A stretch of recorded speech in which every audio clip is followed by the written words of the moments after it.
What's up, guys? Showing you another video today. This is my 2016 Dodge Challenger RT shaker. Did the Hellcat brake swap on it. About to go ahead and go full bolt on now. I'm going to do long tube headers, high flow cats, and then a full course of Performance Extreme. Also going to be doing a little mod today too as well. We're going to do some diode dynamic HID or LED fog lights as well, just so that way they're not yellow. I'll show you guys a little cold start of the car before and after, and then we'll go on a drive and I'll set up a GoPro on the bumper so that way you can hear it. But right now it's just basically full straight pipe. Okay guys, I'm going to show you what a cold start sounds like. Well, it's about 80 degrees out and the car hasn't ran in like 4 days, so I don't know if it's as cold as it's going to get.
Alright guys, we got it up on the ramps here.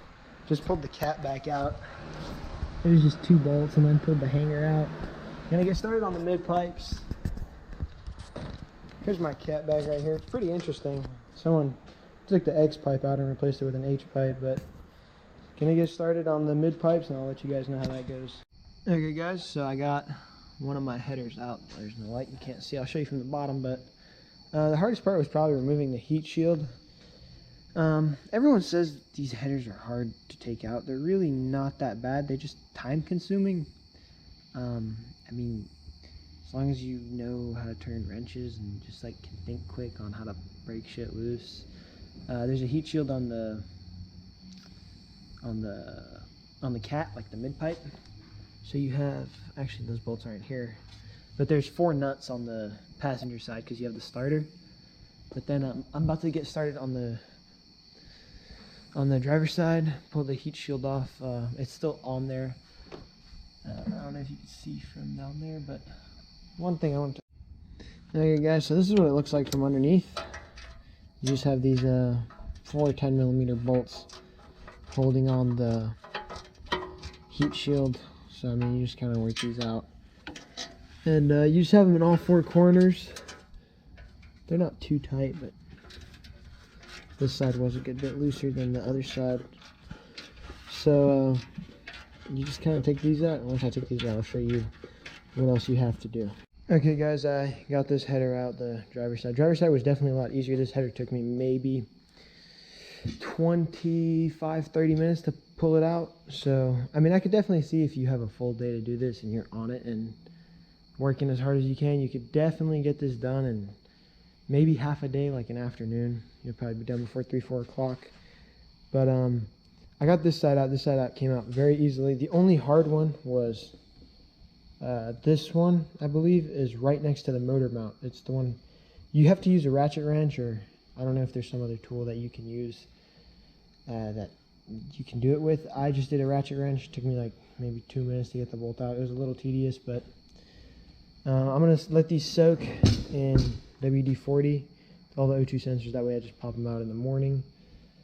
And then in the morning I'm going to go ahead and install the long tube headers, mid pipes, and Corsa. Okay guys, I don't think I've shown you the exhaust quite yet. This is my Corsa Extreme. Got the black tips. Welds on this are amazing. The quality on this is phenomenal. I got Cook's headers. Cook's long tube headers, 1 7/8, just because the car is eventually going to get boosted at some point, hopefully. And then I got the high flow cats, just because I don't want the car to stink at like traffic lights and stuff like that. And cats really don't restrict anything until about 600-ish wheel horsepower, and I'm making nowhere near that. Depending on how it sounds, if it's not loud enough, I might do like a resonator delete or something. But I guess we'll see. I'm going to go ahead and start installing everything. Okay guys, just test fitted the header one more time. And as you can see, I took a good bit of that out, just so it can fit. The header fits up. I'm going to pull the paper towels out of the holes so that way I can put the header on, and then I'm going to bolt everything together and then show you guys how to do that.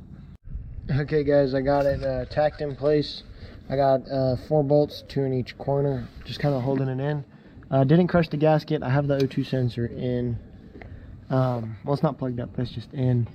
I'll go ahead and put the rest of these bolts in. But the way I did it was pretty simple. Put the gasket first, anti-seize on those 2 bottom bolts right there. I don't know if I can zoom in. But you just put anti-seize on those 2 bottom bolts, and then you fit the header in place. And then just kind of, there's like cutouts on the bottom of the header. Here, I got this one next to me. You have these guys right here on all of them. And then just go from there and just kind of hang the header in, and then I put the 2 on the top on each corner. That way it holds it in place. And then once I get all the bolts in, I'll let you guys know how that went too, I guess. And then I'll get started on the other side. Okay guys, got everything tight. I mean, it's in there now. It's part of the motor. Just trying to shake it. Same problem, those 2 top bolts over there. Really the only difficult ones. Just take your time working across hotch patterns. So like this bottom one, and then that one right there, and then do the top one on the opposite side, and then that bottom one, top one right there, so on and so forth. Work your way from the middle to the outside. And I just kind of worked through this hole over here. It is pretty difficult. It's not like anything that makes you want to kill yourself, but I mean, it is challenging. You kind of have to know what you're doing.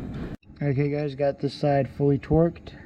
The passenger side is definitely a lot harder than the driver's side. You just have a lot less room.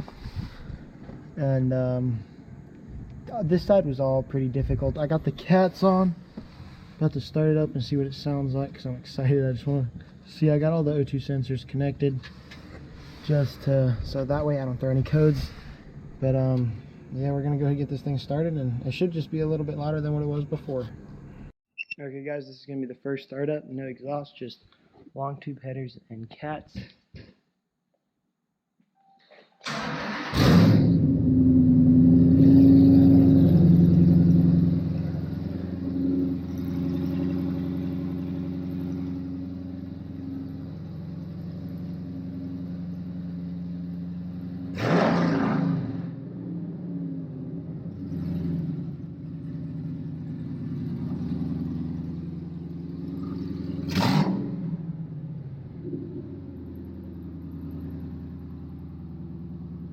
No exhaust leaks.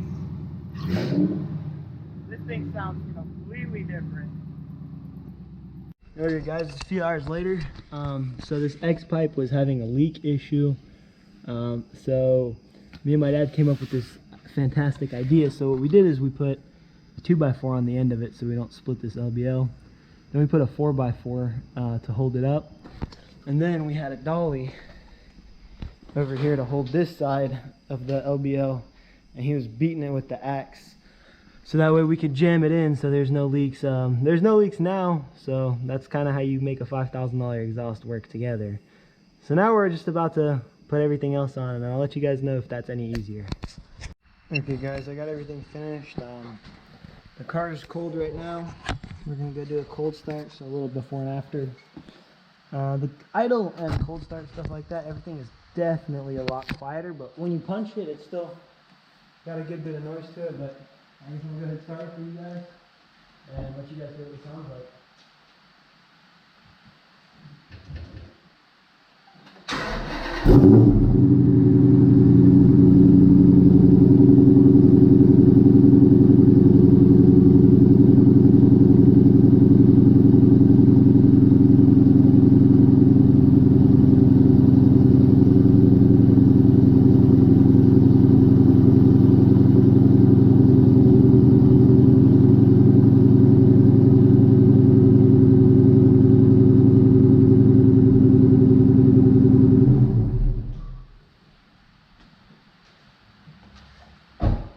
It sounds super deep and throaty. It has like a weird rattle to it, kind of, I feel like, when you first started up, but the cats still need to break in. That's what I read on forums, that if you put new high flow cats, they need to break in. Not sure if that's true or not, but I think it is, because I'm getting like some weird like white stuff around the exhaust. So I guess we'll find out in about a week or two of just daily driving it, seeing if the sound opens up a little bit, or if it doesn't. I'll keep you guys updated, and then I'll do a update video or a review and letting you guys know whether or not if it's worth it.